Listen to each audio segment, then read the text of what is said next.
Yo, what's good? Everyday Superpower signing in, the place where we talk about nonverbal communication. We talk about human communication as a whole. We talk about attraction, repulsion, everything in between. Okay, this is the game. We got two links down in the description of this video. One of the links will take you through to a playlist of mine on YouTube. It's the entire catalog of body language. You're going to be able to learn how to read people from their subconscious behaviors from A to B. Second, is a link to the Patreon as to where you'll be able to join me on real life first dates as to where we can acknowledge, observe, and internalize the body language of attraction and repulsion. You'll never lose that information. Honestly, it'll be like reading the minds of others. Now, let's move on forwards. The topic of this conversation is going to be in regards to attraction, but it does apply across the board, yes? We're going to have a little freestyle on the idea of the content you consume on a day to day, week to week, month to month, year to year basis. Let me just have a look if I've made a note of the title of this one, see, ensure I don't bypass anything. So I've written down that the media you consume will change your perspective, all right? So when I say that, I mean, if you want to get better with your engagement with the opposite sex, or, well, generally speaking, this will be in regards to the opposite sex, because you have the brain of mind. If you're into same-sex relationships, let's be real, you've got half of the game on lock anyway, because you live through the head of somebody who you're trying to influence and persuade in a way, negotiate in a way. Whereas when it comes to a woman, you don't know her perception. You never will clearly understand what she sees through her eyes because you are a man. You've got two different brains. We always jump to conclusions, or generally speaking, um, we feel that what we perceive as attractive is what a woman will perceive as attractive, and you couldn't be any more correct. If anything, it's actually quite detrimental as far as a long-term romantic relationship is concerned, because we're always going to be testing each other and sort of falling out of love with each other for things that we don't deem, appropriate, but it just is the way it is. So, what I'm trying to say is that you yourself, you don't have to pursue and consume media that you deem, boring or just nonsense for your sake, because there would be no point in losing yourself in order to pursue the next person because you are the most important person. But what I am trying to say, right, is that the media you consume, such as literature, such as music, such as video, films, everything in between, what you start to learn to appreciate and find beauty in and find, um, you know, constructive information from, you will adjust your vibration to that level, right?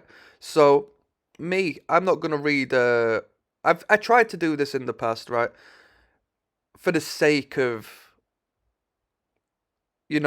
understanding a woman's mind better, but romantic literature and novels and so forth, yes. I'm not going to spend my days reading that material because I could invest my time elsewhere building on stuff I care about.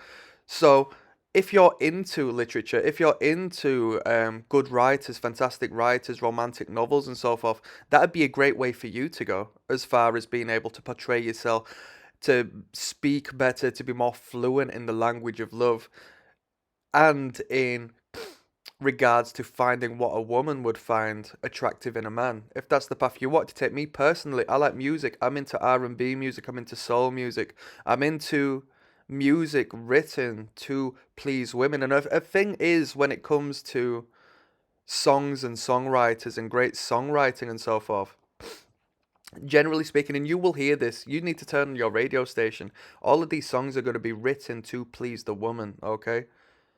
The women are the consumers in that particular field. When it comes to the angry music, when it comes to metal music, when it comes to harsh rock music and so forth, you'll find the big bands with the ballads, with the sweeter tones, with who are filling up stadiums, like the Guns N' Roses, like the Motley Crue, who are badass, but they are writing more so music to please the women. They're gonna attract more women than the rock bands who just create angry testosterone driven music, because we will find each other on the same wavelength. Yes, I do like angrier music as well, but I know I'm not gonna find no women, and I'm not gonna attune to a woman's psychology, given I sit around listening to angry music all day. Not only that, but it's going to put me into a detrimental state of mind. Guess why? Because it affects our mood. Do you see where I'm starting to come from here? This is what I'm starting to give to you here.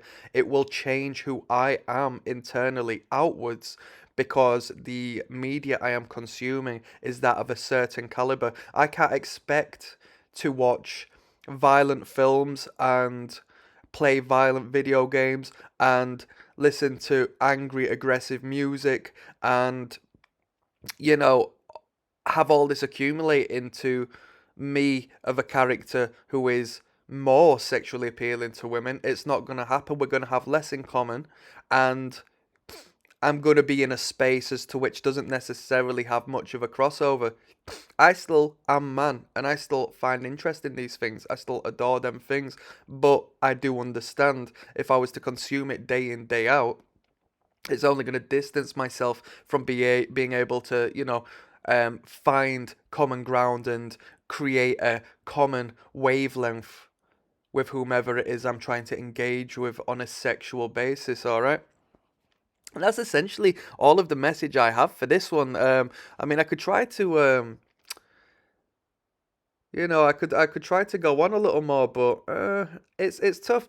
You find these R&B superstars, you find these pop singers, you find these great romantics, these poets, these people who are so naturally good with women because it's a self-fulfilling prophecy, because what they create is created to please and to pull women into their space. They create this image, this persona, this character as to which is attractive to women.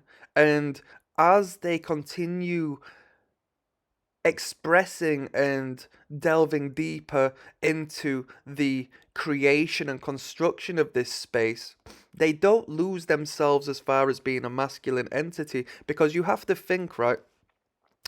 By nature, being creative is quite a feminine trait. The woman creates the child. Being a creative is quite androgynous in nature for a man to be, you know, as far as the creative arts are concerned.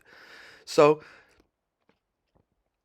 the man exhibits this comfortable and confident sense of self and understanding of self by being in this space, because an insecure man would be scared of doing so, feeling that he has to put his macho man up full frontal 24 hours a day, whereas that's not the case, because what you will find is that indirectly this position, this fluidity is more masculine than the outwardly masculine man, purely as this degree of masculinity is more alluring to women. And what attracts women? What attracts women? Masculinity, but also comfortable confidence in self as well. So there is a little bit of a knock on when it comes to that. I mean, we are going on a little bit of a tangent here. Basically, what I'm trying to say is the content that you consume will consume you, okay? And will have you be a personification as to which you consume. Indirectly, this will work outside of your conscious awareness. But if you're so used to seeing the fine act of romance, if you're so used to being involved in a world where the woman personifies all which is beautiful, you are going to deem her in that manner. And I'm not saying you're going to go out, you should be going out there pimping with your foot on a woman's face. We don't do that. We are fine romantics out here, and it works twice as well, you know? It works twice as well. Works twice as well, I swear to you. So, on that note, I'm signing out. Click like, click subscribe. Peace.